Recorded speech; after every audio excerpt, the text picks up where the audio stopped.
డబ్బులు లేవు, ఖజానా ఖాళీ, 10 లక్షల కోట్లు అప్పు చేసి వెళ్ళిపోయింది ఆ ప్రభుత్వం. ఆ అప్పంతా ఎవరు తీస్తున్నారంటే మనం తీస్తున్నాం, మీరు కట్టే ట్యాక్సులతోనే తీరుస్తున్నాం. గత ప్రభుత్వానికి ఆర్థిక వ్యవస్థను ఎలా నడిపే తెలియదు, చిన్న భిన్నం చేసి వెళ్ళిపోయింది.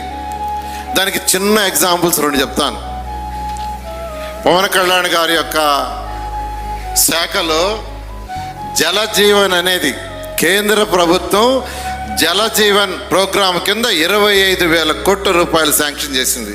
ఎందుకు శాంక్షన్ చేసిందంటే ప్రతి ఇంటికి మంచినీళ్ళు ఇవ్వాలని, ప్రతి ఇంటికి కొళాయి ఇవ్వాలని, స్వచ్ఛమైన వాటర్ ఇవ్వాలని 25,000 కోట్ల రూపాయలు శాంక్షన్ చేస్తే అందులో కేవలం 400 కోట్ల ఖర్చు పెట్టి మీద వదిలేశారు.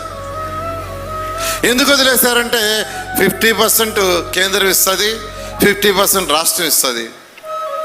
50% రాష్ట్రం ఇవ్వాల్సిన షేర్ ఇవ్వాల, మనీ అంతా డైవర్ట్ చేశారు.